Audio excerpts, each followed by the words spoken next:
Bismillahirrahmanirrahim. Assalamualaikum warahmatullahi taala wabarakatuh. Alhamdulillah, so pagi ini bersama dengan saya, Cikgu Zaki, kaunselor anda. Bagi mulakan kita punya majlis pada pagi ini, kita bacakan Ummul Furqan, Al-Fatihah. A'udzubillahi minasyaitonirrajim. Bismillahirrahmanirrahim. Alhamdulillahirabbil alamin arrahmanirrahim maliki yaumiddin. Iyyaka na'budu wa iyyaka nasta'in ihdinas siratal mustaqim siratal ladzina an'amta 'alaihim ghairil maghdubi 'alaihim waladdallin. Amin. Alhamdulillah. Apa khabar semua? Sihat pagi ini? Okey, di kesempatan yang ada ini, cikgu cuma nak memberi beberapa nasihat kepada anak-anak yang berada di rumah.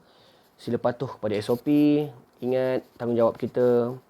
Kita masih lagi belum menang dalam melawan pandemik COVID-19. Jadi apa yang hari ini saya nak kongsikan adalah berkaitan tentang kemahiran belajar berkesan. Baik. Anak-anak yang berada di rumah, saya tahu terkesan tentang apa yang terjadi sekarang.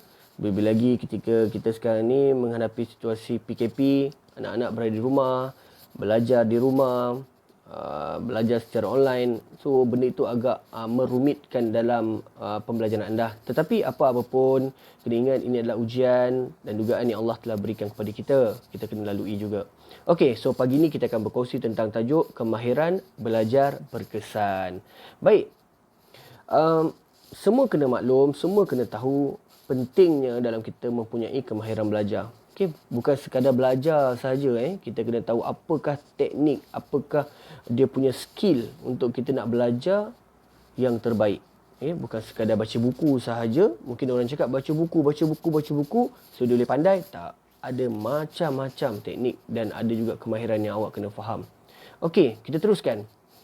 Iaitu yang pertama adalah kita dalam meningkatkan daya belajar dan daya intelek. Kemahiran belajar dapat menguji sejauh mana keupayaan anak-anak semasa belajar dan sejauh mana kemampuan daya fikir serta minda anak-anak. Okey, ini salah satu kepentingan dia ni. Kita kena ingat kepentingan yang pertama. Yang kedua adalah memupuk disiplin belajar. Bila mana kita ada kemahiran belajar ini, kita dapat memupuk disiplin diri kita ni. Kita dapat lihat pelajar yang mana katanya nak belajar tetapi dia tidak ada disiplin. So benda ni agak mustahil untuk mereka berjaya. Okay? Contoh pagi ni baca buku. Pagi esok tak baca buku. Petang study. Tapi petang nanti tak study. So macam dia tak ada disiplin dalam belajar tu. Itu kena ingat kepentingan dalam kemahiran belajar. Sebenarnya adalah pengurusan masa yang berkesan. Bila kita mempunyai kemahiran belajar yang bagus, kita akan menguruskan masa kita yang berkesan. Kita tahu waktu bila untuk belajar. Itu yang sangat penting. Okey, yang keempat, kita dapat membina budaya belajar yang betul dan berkesan. Okey, dalam ni dimaklumkan adalah dapat membantu membina budaya belajar yang betul dan berkesan kerana anak-anak telah mempunyai panduan untuk diikuti. Pastikan anak istiqamah dengan jadual yang disediakan dan bukan sekadar hangat-hangat ti ayam. Okey.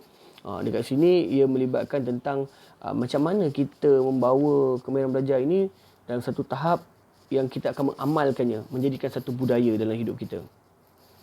Okey, yang kelima, meningkatkan pencapaian individu. Sudah pasti bila kita mempunyai kemahiran belajar yang sangat bagus, kita akan dapat meningkatkan pencapaian keputusan kita dalam peperiksaan. Okey. P1 macam kita designer, kita menduduki peperiksaan P1, lepas tu kita ada PPT, P2 dan PAT. So benda-benda tu akan berkait rapat sebenarnya kalau kita mempunyai kemahiran belajar yang bagus. Okey. Elakkan gangguan ketika belajar. Okey, apa benda tips dalam mengelakkan gangguan ketika belajar? Contohnya adalah bunyi bising. Bunyi bising, kita tahu dekat rumah sekarang ni, kita duduk kat rumah ada adik-adik. Tapi kita janganlah bila berkeadaan macam tu, kita pun emosi, kita duduk pangking, marah. So ada cara macam mana nak solution dia kan. Okey, tegur baik-baik. Atau kita cari tempat yang mungkin kita rasa kita selesa. Okey, untuk belajar. Contoh yang lain adalah mengantuk, of course. Saya dapat lihat pelajar-pelajar yang di mana sekarang ni PDPR, kalau kita tengok dia punya waktu dia, jadual dia dah macam berubah. Okey, macam mana kita tahu, kita waktu pagi kita ada kelas sehingga pukul 12 lebih macam tu. Petang kita tak ada kelas. Dan malam ada yang bersengkang mata, tidur lewat. Jadi apa yang berlaku, mengantuk. So bila esok ada kelas PDP online, dia tak dapat nak fokus. Itu yang bahayalah mencakap kan. So amalkan cara gaya hidup yang sihat. Tidur awal. Yelah kita faham kan, korang ni dah besar kan nak tidur pukul apa. Tapi kena ingat, susun waktu untuk tidur tu. Okey, berkhayal. Ini duduk, berkhayal, fikir itu, fikir ini kan. Lebih lagi yang kuat dengan pengaruh media sosial ni kan. Okey, dia tengok, teringat, tu agak merumitkanlah untuk kita dalam belajar. Okey, contoh gangguan ni adalah penggunaan gadget semasa belajar. Okey, dekat sini kita nak tekankan PDPR memang menggunakan gadget. Okey, iaitu antaranya telefon, tab dan juga laptop. So tetapi apa yang cikgu tekan kat sini, apabila kita belajar PDP online ni, kita kena pastikan kita kawal diri kita tu. Bila waktu belajar. Janganlah sibuk bila cikgu tu belajar awak scroll game, scroll Instagram. Tu yang tak betul tu. Kesian kat cikgu-cikgu kan. Okey, seterusnya adalah berfikiran negatif. Contoh susahnya, tak pandailah. Ini semua pemikiran tak rasional kita buang. Okey, jangan cakap macam tu. Saya tahu dugaan yang awak lalui sekarang ni bila duduk kat rumah ni, awak kata macam tak dapat jumpa cikgu, tak dapat nak bersua muka, tak dapat nak tanya direct soalan. Itu benda tu awak kena muhasabah diri. Kenapa keadaan ni berlaku dan awak kena cari cara penyelesaiannya. Dalam kita PDPR online, kita boleh tanya juga kat cikgu, personal kat cikgu. Kita boleh call cikgu, kita boleh WhatsApp cikgu, kita boleh Telegram cikgu. Kita buat Google Meet, so tanya. Ini tidak. Ada pelajar yang Google Meet, lepas tu tak nak tanya dia. Bila cikgu cakap, ya faham. Akhirnya tak tahu apa benda yang dia belajar. Itu salah lah bagi cikgu kan. Okey, yang seterusnya kurang atau tidak berminat dengan suatu subjek. Okey. Cikgu nak buat satu keadaan di mana dalam ilmu ni dia kena faham. Kita ni dengan ilmu ni ibarat macam bercinta. Kita kena sayang ilmu kita. Kalau kita tak sayang, macam mana ilmu kita tu nak dekat dengan kita. Okey. Kita belajar, contohnya kalau belajar form 5, kita ada 9 subjek utama untuk kita nak exam. Ada kala ilmu ni dia terasa hati tau. Bila kamu ambil berat dengan sesuatu ilmu yang lain. Contohnya kalau ada kawan tu minat dengan sejarah, bahasa Melayu, subjek teras. Awak suka subjek teras tetapi awak tinggalkan subjek elektif. So benda tu yang menyebabkan mereka merajuk. Ilmu tu merajuk, dan bila merajuk, tengok result kamu. Kan? So dekat sini kamu kena rasa suka, kena rasa sayang. Sayang ilmu tu, sayang sangat-sangat. Okey, apa yang perlu dilakukan oleh anak-anak? Okey, baik. Ini sekadar panduan lah. Yang pertama, kawal tumpuan atau fokus kita. So, bila cikgu mengajar, tolong fokus.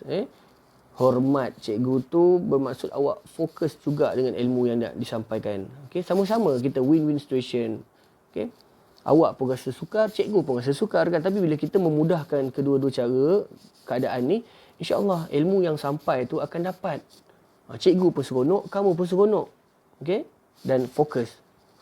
Okey, tingkatkan minat kepada semua subjek. Yang ini cikgu dah sentuh tadi. Maknanya subjek kita ni, dia akan terasa hati kalau kamu ambil berat dekat satu subjek saja, 2 subjek, 3 subjek. Tapi subjek lain, awak tak ambil berat. Tapi nak dapat straight A, tapi awak tak ambil berat. Tu salah lah tu. Kalau cikgu pun cikgu akan terasa hati kan.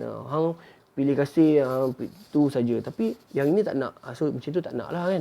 Kalau boleh semua-semua kita ambil berat, ambil tahu. Bila mana beli buku 9 buku latihan, buat 9 buku latihan. Ini tidak. Ada pelajar saya nampak beli 9 buku latihan, buku yang dia suka tu dia buat betul-betul bersungguh-sungguh. Buku yang dia yang tak berapa minat subjek tu, dia tak buat latihan. Tu yang sedih tu sebenarnya. Sebab itulah dapat result yang tak berapa kan. So kalau awak buat latihan yang baik, insya-Allah awak dapatlah. Okey, buat persediaan awal. Okey. Buat persediaan awal. Sebagai seorang pelajar yang sangat bagus, kita kena bersedia. Contohnya kalau kita sekarang ni PDPR online, kita kena bersedia dari awal. Pastikan cek laptop, cek handphone, cek tab, bateri okey tak okey. Okey, lepas tu ada bahan-bahan atas meja, buku teks dah ada tak? Dah buka website buku online tak? So pastikan alat tulis dah ada tak? Sebab bila mana cikgu cakap awak nak catat. So ni tidak. Kejap lagi kelang kabut, so dia jadi messy lah kan. Kita pun stres. Okey, yang kat situ kena faham persediaan awal. Persediaan awal ni bukan saja bahan tetapi mental kita, emosi kita. So benda tu kena bersedia pada awal. Okey, tak naklah nanti bila orang cakap persediaan dari segi mental tu, saat lagi sekarang awak emosi sikit ni tutup. Google Meet ke benda ke kan. Tak apa minat lah, apalah. Itu kita tak nak. Okey. Seterusnya mencatat isi penting. So kita kena catat isi penting, maklumat-maklumat yang disampaikan oleh cikgu-cikgu kamu. Pastikan benda tu awak faham, awak catat dengan kaedah yang awak faham. Ini macam cikgu cakap. Cikgu banyak kali cakap, dalam kita nak buat nota ni nota kita. Nota kita suka. So bila kita suka, kita buat benda yang kita sukalah. Kan? Buatlah gambar raja pohon ke, lighting ke, lighting. So benda-benda tu yang awak suka. Catat isi penting. Janganlah catat semua bila cikgu tu cakap, catat dia kan. Tentu tak tahu apa pun isi dia. Okey? Seterusnya duduk dengan penuh minat. Okey?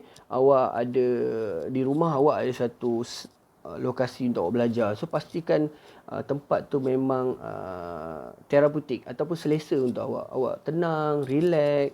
Okey, ada kipas, insya-Allah. Kalau ada aircon, baguslah kan. Masing-masing ada kelebihan-kelebihan kat rumah kan, benda guna pakai. Ada meja untuk letak laptop, kerusi duduk yang dengan betul-betul. So semua-semua tu awak fahamlah. Cakap macam mana bila kata macam duduk dengan minat ni, betul-betul kita faham dengan ilmu nak sampaikan, kita pun rasa syok kan. Okey, berfikiran positif. Think positif. Apa-apa saja kena fikir positif, okey? Okey, belajar tu seronok. Enjoy, kena enjoy. Ini tidak esok dah nak kelas ni, malam dah fikir dah, susah. Ni mesti cikgu nak tanya aku . Cikgu tak ada apa-apa lagi, awak dah mula letakkan persepsi negatif. So tak nak macam tu. Okey. Positif, awak kena positif dengan apa benda ilmu yang nak dapat. So anggaplah ilmu yang nak sampaikan ni adalah tambah dekat sesuatu yang diri awak kan, untuk berubah.